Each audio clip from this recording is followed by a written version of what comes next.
सभी को यीशु मसीह के पवित्र नाम से इस सुबह का समय में मैं इस पवित्र वचन के भाग में स्वागत करता हूँ। आराधना में हम सब लोग परमेश्वर के वचन का ध्यान करेंगे।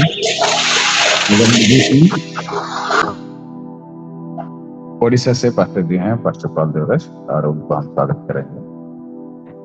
Praise the brother. ஓகே, நாம் ஜெபித்து இந்த காலை தியானத்தை நாம் ஆரம்பிக்கலாம். प्रार्थना करके इस सुबह की आराधना को शुरू करें। அன்பின் பரலோக தகப்பனே, நன்றி செலுத்துகிறோம். இந்த காலை வேளையிலும் நாங்கள் நம்முடைய வசனத்தை தியானிக்கும்படியாக கர்த்தரை கொடுத்தது நல்ல திறனுக்கு நாம் செலுத்துகிறோம். வெவ்வேறு இடங்களிலிருந்து ஊடகத்தாவே நாங்கள் ஜூம் மீட் மூலமாக இணைந்து இந்த வசனத்தை ஒவ்வொரு நாளும் தியானிக்க திரும்ப செய்து கொண்டிருக்கிறதே மக்கள் ஊடகத்தாவே நாங்கள் தியானிக்கிற வேறு பகுதியில் எங்களோட பேசும் நம்முடைய சத்தத்தை கேட்டு நாங்கள் அதன்படி செயல்பட கர்த்தரை உதவி செய்யும்படியாக எங்களை தாழ்த்தும் கருத்தில் ஒப்புக்கொள் துதிகனமே நம்ம ஒரு பேசல் மிக்க நாமத்தில் தகப்பனே, ஆமென். இந்த நாளிலும் நீதிமொழிகள் 30வது அதிகாரத்தை தியானிக்க இருக்கிறோம். आज हम सब लोग मिलकर नीति वचन का 30वां अध्याय को ध्यान करने वाले हैं। இந்த நீதிமொழிகள் இந்த அதிகாரம் ஆகூர் அப்படிங்கிற ஒருவரால் எழுதப்படுறது. यह नीति वचन जो है आगुर नाम के एक व्यक्ति के द्वारा लिखी गई है। ஒரு சிலர் இது சாலமோனுடைய இன்னொரு பெயர் அப்படின்னு சொல்லி சொல்றாங்க. ब्रदर, ஒரு சிலர் இது சாலமோனுடைய இன்னொரு பெயர்னு சொல்லி சொல்றாங்க. बहुत सारे लोग बोलते हैं कि आगुर ये जो है सुलेमान का एक दूसरी नाम है करके बताते हैं। ஓகே, ஆனா இது சாலமோனுடைய இன்னொரு பெயர் அல்லது இது சாலமோன் தான் எழுதினாரு அப்படின்னு சொல்லி நம்ம தெளிவா சொல்ல முடியாது. हम साफ सुथरा से नहीं बता सकते हैं कि ये सुलेमान ही लिखा है या आगुर जो है सुलेमान का दूसरा नाम करके। ஏன்னா சாலமோன் தன்னை அறிமுகப்படுத்துறதுக்கும் ஆகூர் தன்னை அறிமுகப்படுத்துறதுக்கும் நிறைய வித்தியாசங்கள் இருக்கு. क्योंकि सुलेमान को हम अगर परिचय देना है और आगुर को अगर परिचय देना है तो बहुत सारे फर्क वहां पर देखने को मिलता है। சாலமோன் தன்னை அறிமுகப்படுத்தும் பொழுது அவர் தன்னை ஒரு ஞானியை போல அவர் அறிமுகப்படுத்துறாரு. सुलेमान जब भी अपने बारे में वो प्रस्तुत किया है, अपने आप को एक ज्ञानवान के रूप में वो प्रस्तुत किया है। ஆனா இந்த இடத்துல ஆகூர் தன்னை ஒரு முட்டாளாக அறிமுகப்படுத்தினார். यहाँ पर आगुर जो है अपने आप को एक मूर्ख जैसे वो समाज में अपने आप को दिखाना चाह रहा है। ஓகே, அதனால எழுத்து வடிவத்தில் ஆகட்டும் தன்னை அறிமுகப்படுத்துறதுல ஆகட்டும் சாலமோன் தன்னை அறிமுகப்படுத்துறதுல இருந்து இது வேறுபட்டதா இருக்கு. तो इसलिए चाहे वो लिखी हुई बातें हो या उनके द्वारा आई हुई बातें हैं, सुलेमान और आगुर के बीच में जो वो लोग अपने बारे में जो परिचय देते हैं वो बहुत फर्क मिलता है। ஓகே, இந்த அதிகாரத்தை நம்ம சிறு சிறு பகுதிகளாக பிரித்து நாம் தியானிக்கலாம். हम इस अध्याय को कुछ विभाजन करके हम ध्यान करेंगे। முதல் 4 வசனங்கள் ஆகூரின் அறிமுகம். पहले 4 पद जो है वो आगुर का परिचय के बारे में है। நம்ம வாஸ்து பார்த்தோம் அப்படின்னு சொல்லி சொன்னா 2வது வசனத்துல எழுதப்பட்டிருக்கு, மனுஷர் எல்லாரிலும் நான் மூடன், மனுஷருக்கு ஏற்ற புத்தி எனக்கு இல்லை அப்படின்னு சொல்லி எழுதப்பட்டது. तो यहाँ पर देखिएगा वो दूसरा पद में बताता है कि वरन मनुष्य कहलाने के योग्य भी नहीं और मनुष्य की समझ मुझ में नहीं है। अपने आप को आगुर किस प्रकार से प्रस्तुत करना चाह रहा है। ஓகே, அதுக்கு அடுத்தபடி நீங்க 3வது வசனத்துல வாஸ்து பாத்தீங்கன்னா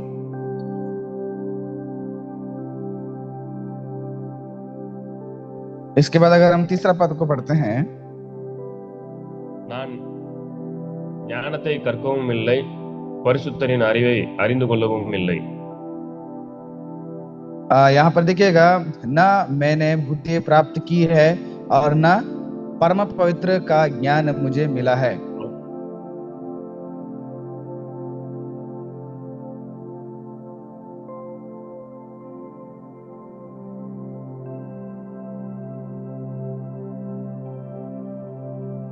ब्रदर, ನಿಮ್ಮ ವಾಯ್ಸ್ ಕೇಳಿಸ್ತಿದ್ಯಾ? yes, हाँ. ಓಕೆ. ஓகே. ஸோ ஆகூர் எவ்வளவு தாழ்மையா வந்து தன்னை அறிமுகப்படுத்திக் கொள்கிறார் அப்படிங்கறத நம்ம இந்த பகுதியில இருந்து அறிந்து கொள்ள முடியும்.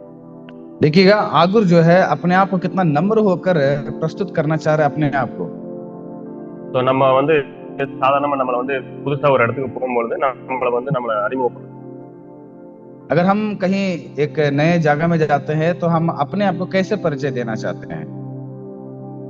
ஸோ சாதாரணமா வந்து நம்ம எல்லாமே வந்து நமக்கு இருக்கிறதுல எது வந்து நமக்கு வந்து பெஸ்டா இருக்குமோ அதை சொல்லிதான் வந்து நம்மளை வந்து நம்ம அறிமுகப்படுத்துவோம். हम हमारे जीवन में जो हमारे जीवन में बहुत ही अच्छा है उसी चीज को लेकर हम क्या करेंगे, अपने आप को प्रस्तुत करना चाहते हैं. ஆனா இந்த இடத்துல ஆகூர் வந்து தன்னை வந்து எவ்வளவு தாழ்மையா வந்து அவர் தன்னை அறிமுகப்படுத்துகிறார் அப்படிங்கறத நம்ம பார்க்க முடியும். लेकिन आगुर जो है अपने आप को कितना वो नम्र बनाते हैं यहाँ पर, वो यहाँ पर हमें देख सकते हैं. ஓகே. ஸோ ஒரு முட்டாள் அப்படின்னு சொல்லி நம்ம யாராவது வந்து முட்டாள்னு சொல்லிட்டா ரொம்ப கோவம் வரும். ஸோ தன்னையே வந்து ஒரு மனுஷன் முட்டாள் அப்படின்னு சொல்லி மத்தியில் அறிமுகப்படுத்துறது வந்து ஒரு சாதாரண விஷயம் கிடையாது.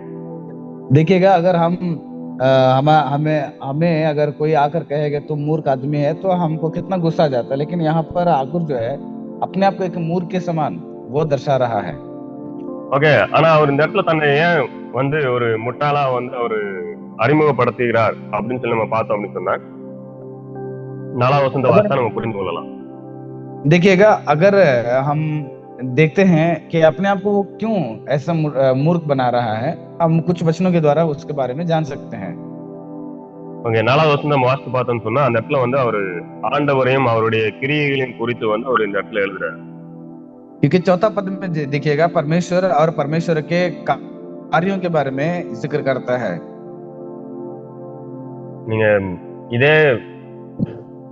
இதுக்கு சம்பந்தப்பட்ட விஷயத்த தேவன் வந்து யோபு இடத்துல வந்து கேள்வியா கேட்கறது நம்ம யோபு புத்தகத்துல இருந்து அறிந்து கொள்ள முடியும். और यही पद को अगर आप ध्यान करते हैं तो आयुब की किताब में हम ये देख सकते हैं कि परमेश्वर ने इस विषय को लेकर आयुब से सवाल पूछते हैं. ஆண்டவர் தன்னுடைய கிரியைகளை குறித்து தன்னுடைய சிருஷ்டியை குறித்து வந்து யோபு இடத்துல கேள்விகள் எழுப்புறார்.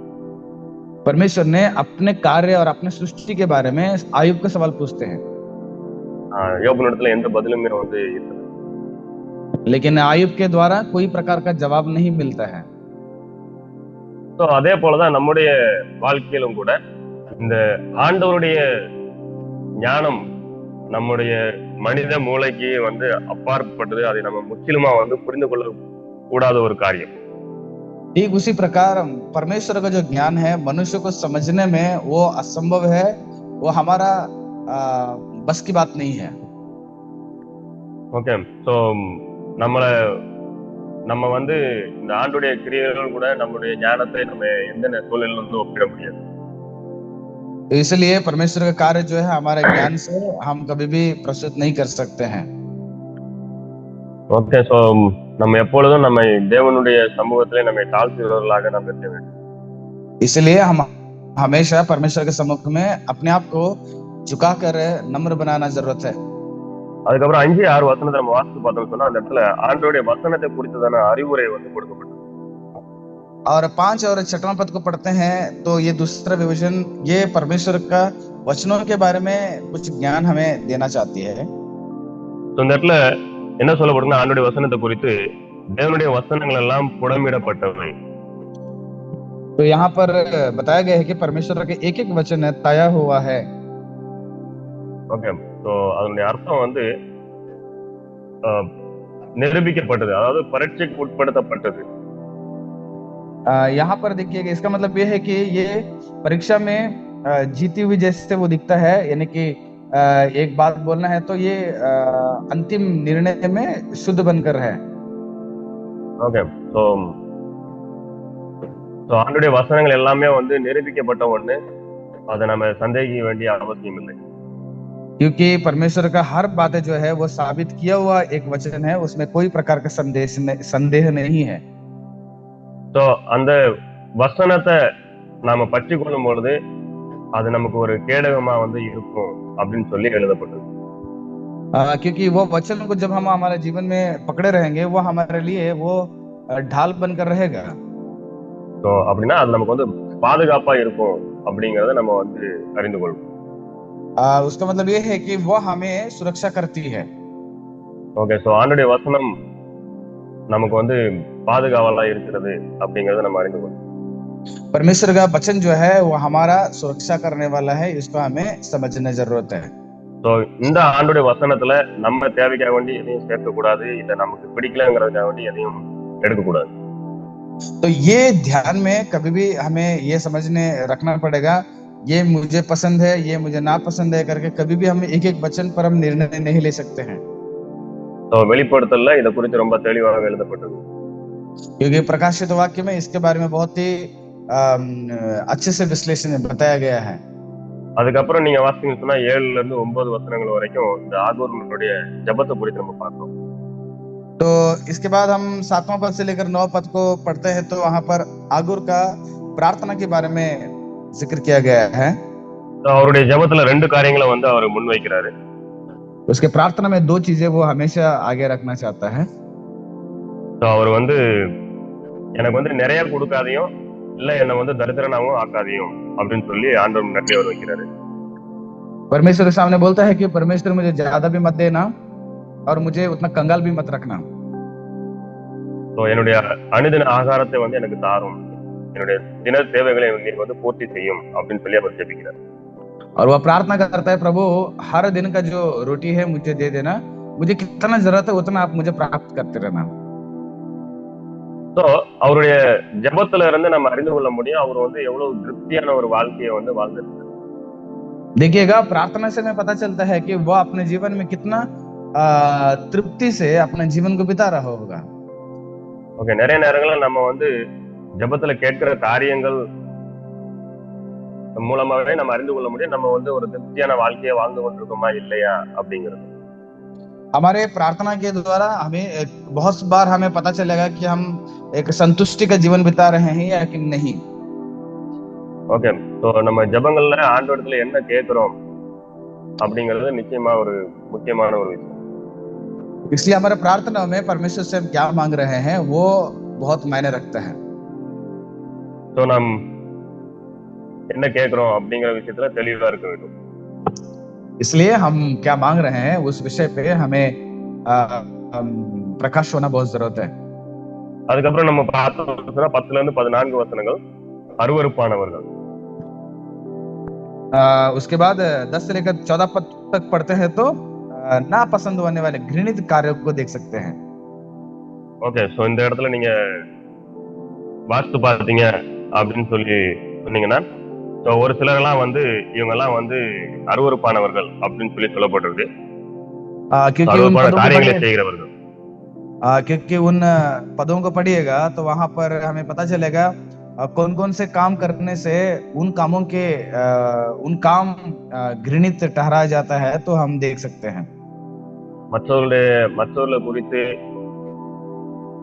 அவங்க வேறவங்க போயிட்டு குறை சொல்றது, किसी एक व्यक्ति के बारे में किसी दूसरे व्यक्ति के पास जाकर उनके अंदर की कुछ कमी घटी को बताना,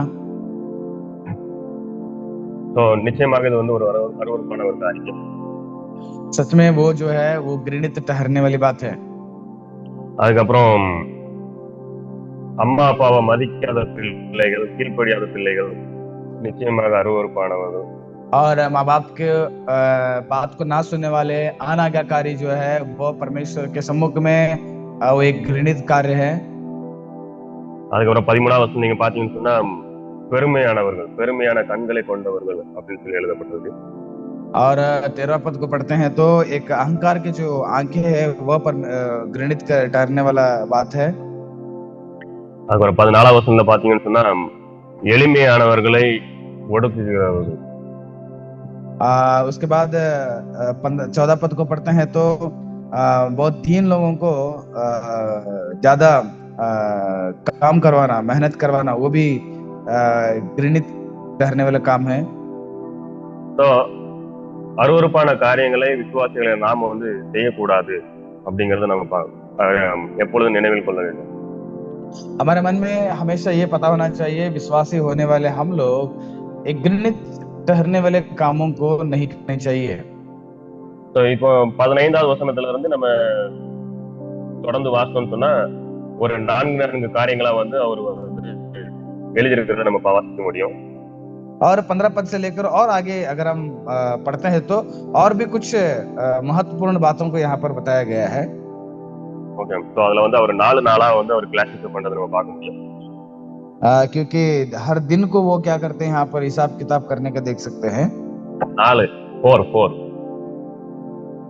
ब्रदर ನಾಲ್ಕು ನಾಲ್ಕಾಗಿ ಎಲ್ಲಾನು ಅವರು ಬರೀತಾರೆ. ಎಲ್ಲದಕ್ಕೂ ನಾಲ್ಕು ಅಂತ ಬರ್ತಾರೆ. हर चीज के लिए वो 4 करके वो हिसाब करता है. ஓகே, 15ல இருந்து 17 வசனங்கள் நீங்க வாசித்து பாத்தீங்கன்னா திருப்தி அடையாத 4 காரியங்களை குறித்து அவர் எழுதுறாரு. क्योंकि तृप्ति ना होने वाले 4 विषय के बारे में यहाँ पर जिक्र करते हैं. ஓகே, சோ அந்த 4 காரியங்களை எழுதிருக்காங்க. அதை தியானம் பண்ணி பாத்தீங்கன்னா அது நிச்சயமா நம்ம புரிந்து கொள்ள முடியும். அந்த 4 காரியங்கள் என்னைக்கு போதும்னு சொல்லி சொல்றாரு. तो ये 4 चीजें यहाँ पर जो बताया गया है वो कभी भी जीवन में तृप्त नहीं होते हैं. ஓகே, சோ ஒரு விசுவாசிகளை நாம் வந்து திருப்தியற்ற ஜீவனம் அல்லது வாழ்க்கையை வந்து வாழக்கூடாது. நாம் எப்பொழுதுமே திருப்தியான வாழ்க்கையை வாழ கற்றுக்கொள்ள வேண்டும். इसलिए विश्वासी जब हम होते हैं तो हमारे जीवन में बिना संतुष्टि के जीवन नहीं बिताना चाहिए. हर चीज में संतुष्टि का एक संतुष्टि होकर जीवन बिताना बहुत जरूरत होता है. அதுக்கப்புறம் 18, 19 வசனங்கள்ல வந்து மனிதனுடைய புத்திக்கு எட்டாத 4 காரியங்கள். उसके बाद मनुष्यों की जो ज्ञान से बढ़कर और 4 चीज के बारे में बताया गया है. ஓகே, ஸோ அது என்னென்ன அப்படின்னு சொல்லி நம்ம பார்த்தோம் அப்படின்னு சொல்லி சொன்னா அந்த अगर हम वो कौन से अगर हम देखना चाहते हैं तो 19வது வசனத்துல எழுதப்பட்டிருக்குது, ஆகாயத்தில் கழுகினுடைய வழி. तो पहला चीज ये है कि आकाश में उकाब की पक्षी का मार्ग. तो நிச்சயமா வந்து இன்னைக்கு இருக்கிற நிலைமையில நம்ம வந்து ரொம்ப அட்வான்ஸ் டெக்னாலஜி வேர்ல்ட்ல வாழ்றோம். ஸோ ஏரோப்ளேன்லாம் வந்து கண்ட்ரோல் ரூம்ல வந்து கண்ட்ரோல் பண்றாங்க. ஆனா இயற்கையில பறவைகள் வந்து எந்த விதமான ஒரு அந்த மாதிரி ஒரு சூழ்நிலை இல்லாம அது வந்து இந்த உலகத்துல வந்து ஆகாயத்துல பறந்து தன்னுடைய இடத்துக்கு செல்வதை வந்து நம்ம கவனிக்க முடியும்.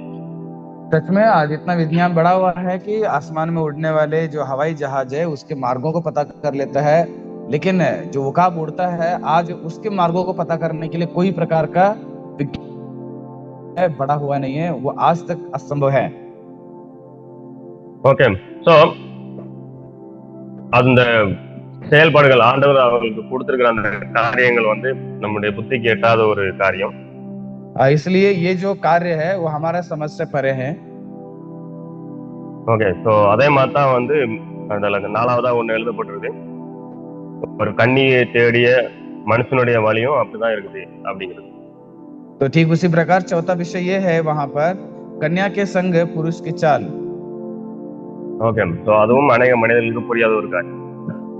ये भी जो है बहुत सारे मनुष्यों के समझ में परे है.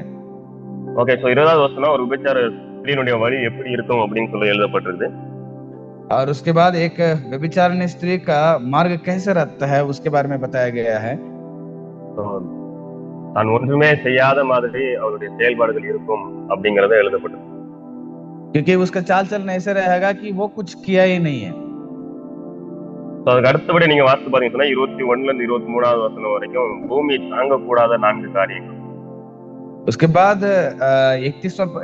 21वां पद से लेकर 23वां पद तक भूमि भी समझ नहीं पाता है, भूमि भी उसको सह नहीं पाता, ऐसे कुछ और 4 बातों को बताया गया है. ஓகே, இந்த 4 காரியங்கள் நடந்தால் பூமியில் உள்ளவர்கள் அதை சகித்துக் கொள்ள மாட்டார்கள் அப்படிங்கறத நம்ம பார்க்கிறோம். क्योंकि ये 4 कार्य अगर होता है तो धरती पर रहने वाले लोग उसको सह नहीं पाते हैं. ஓகே, சோ முதலாவது வந்து அடிமைத்தனத்திலிருந்து அரசால வருகிறவன். सबसे पहला जो है दास का राजा हो जाना. ஒரு முட்டாள் போஜனத்தினால திருப்தி அடைகிறது. मूड का पेट भरना. அதுக்கப்புறம் ஒருவராலையும் ஏற்றுக்கொள்ளப்படாத ஒரு ஸ்திரீ திருமணம் ஆகுதல். घिनौनी स्त्री का ब्याह जाना। நாலாவது, வீட்டு வேலைக்காரி பெண் அந்த வீட்டுடைய எஜமானின் மனைவியா. और चौथा चीज ये है कि दासी का अपनी स्वामिनी की वारिस होना। ஓகே, ஸோ நிச்சயமாக நமக்கு இது புரிந்திருக்கும்னு நினைக்கிறேன். இது வந்து சாதாரணமா ஏற்றுக்கொள்ளப்படாத ஒரு காரியம். मैं समझता हूँ कि सच में आप लोग समझ चुके होंगे कि ये जो है सहने के योग्य नहीं है। ஓகே, ஸோ அதுக்கு அடுத்தபடியா நம்ம வாஸ்து பார்த்தோம் அப்படின்னு சொன்னா 24 இருந்து 28 வசனங்கள் ஞானமுள்ள 4 மிருகங்கள், விலங்குகள். और उसके बाद हम पढ़ते हैं तो 24वां पद से लेकर 28वां पद तक ज्ञानवान कुछ जानवर के बारे में यहाँ पर बताया गया है। ஸோ இந்த இடத்துல அந்த 4 காரியங்கள் எதுக்காக எழுதப்பட்டிருக்குன்னு சொன்னா அவங்களுடைய அந்த புத்தி எவ்வளவு ஞானமா அது செயல்படுது அப்படிங்கறத நம்ம புரிந்து கொள்ள முடியும். यहाँ पर क्यों ये बताया गया है कि इन चीजों की जो बुद्धि है वो कितना अच्छे ज्ञान से भरे हुए हैं। तो முதலாவது வந்து எறும்பு எழுதப்பட்டிருக்கு. सबसे पहले जो चींटी के बारे में बताया गया है, இது வந்து நாம் கற்றுக்கொள்ளும் காரியம் வந்து தன்னுடைய எதிர்காலத்திற்கான ஏற்பாடுகளை வந்து அது வந்து செய்து முடிக்கும். क्योंकि चींटी जो है इसके द्वारा हम ये सीख सकते हैं आने वाले भविष्य के लिए वो अपने आप को तैयार करता है। அதுக்கு அடுத்தபடியா எழுதப்பட்டிருக்க பிராணி வந்து புலி மூசல். उसके बाद जो बताया गया है बिज्जू। तो இது வந்து தன்னுடைய பாதுகாப்புக்காக சில காரியங்கள் வந்து செய்து வைக்கும். क्योंकि ये जो है अपने आप को सुरक्षा करने के लिए कुछ कदमों को उठाती है। तो மூணாவதா எழுதப்பட்டிருக்க இது வந்து வெட்டுக்கிளி. இவைகள் வந்து கூட்டம் கூட்டமா செல்லும், அதாவது ஒரு ஒற்றுமையை வந்து குறிக்குது.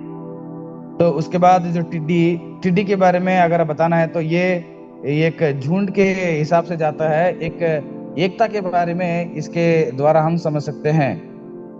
तो நாலாவதா எழுதப்பட்டிருக்க இந்த பிராணி வந்து ஒரு சில பைபிள்ல பல்லின்னு சொல்லி எழுதப்பட்டிருக்கு, ஒரு சில பைபிள்ல வந்து சிலந்தி பூச்சி ஸ்பைடர் எழுதப்பட்டிருக்குது.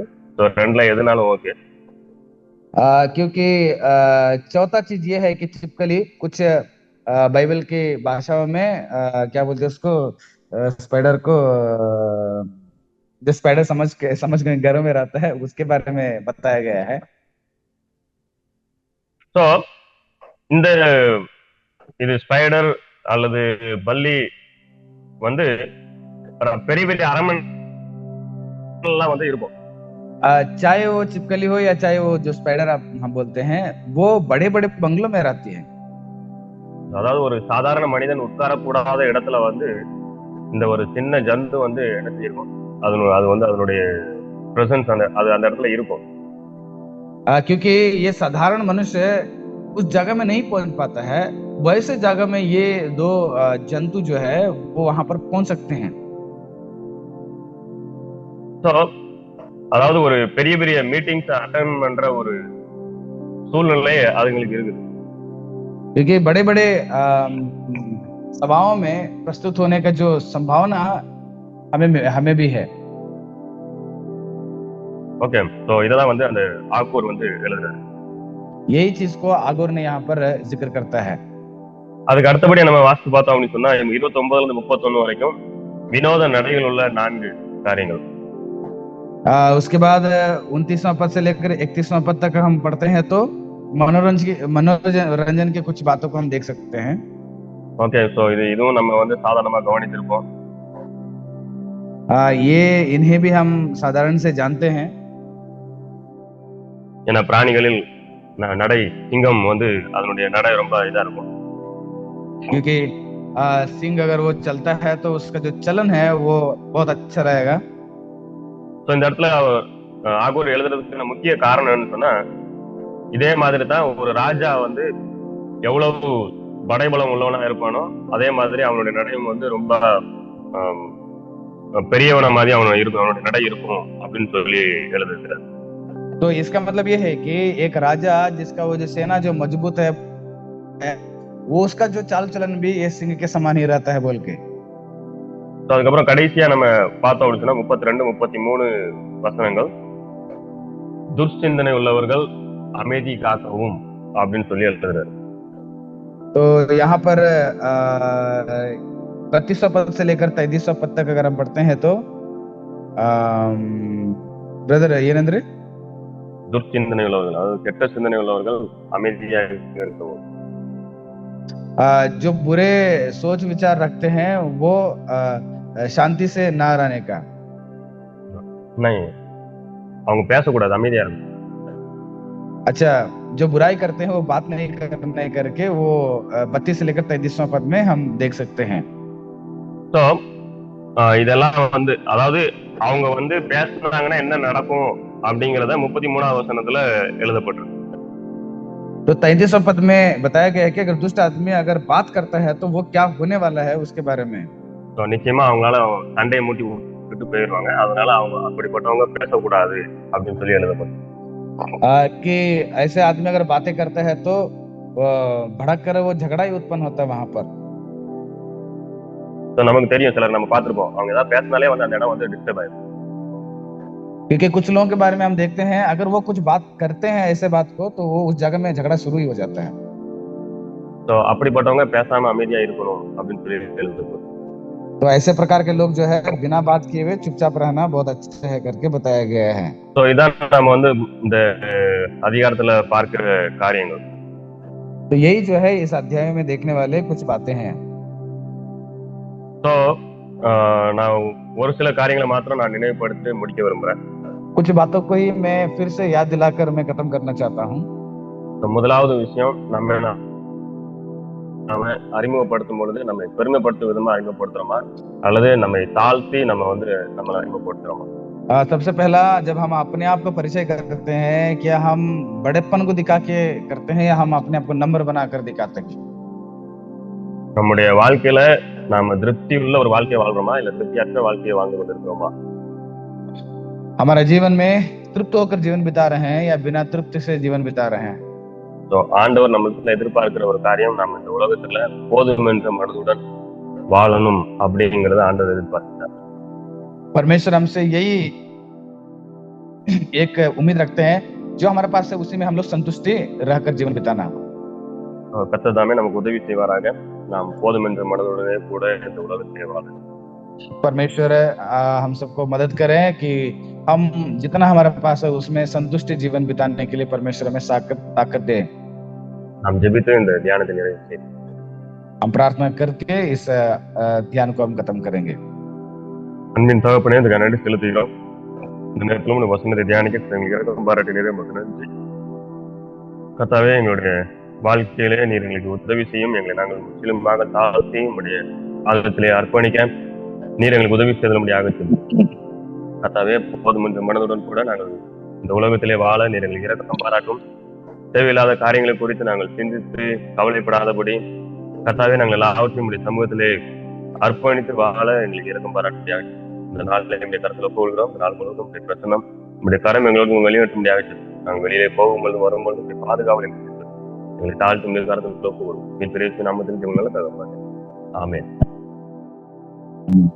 ये मेरे मन यहोवा को धन्य कह और जो कुछ मुझ में है वो उसके पवित्र नाम को धन्य कहे। ये मेरे मन यहोवा को धन्य कह और उसके किसी उपकार को ना भूलना। Thanks brother. Okay, praise the Lord. Thank you.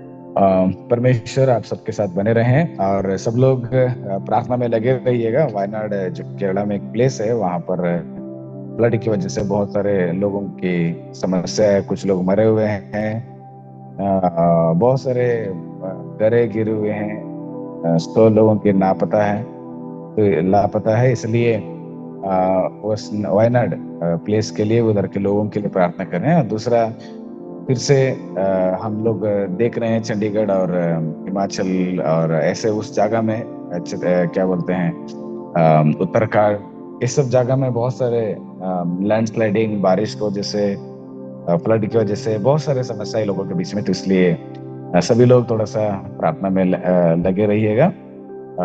लोगों को कोई परेशान ना हो जाए, लोग सुरक्षित रहें, जल्दी से लोगों को सुसमाचार पहुंचे हैं, वो लोग भी उस मूढ़ विश्वास को छोड़कर सत्य पर आ जाएं। तो इन सभी चीजों को याद में रखिएगा, याद में रखें। परमेश्वर आप सबको आशीष करें। फिर हम लोग कल मिलेंगे। जय मसीह की। जय मसीह सर। जय मसीह ब्रदर। जय मसीह सर। जय मसीह की। प्रेज लॉर्ड पा। जय मसीह। जय मसीह ब्रदर।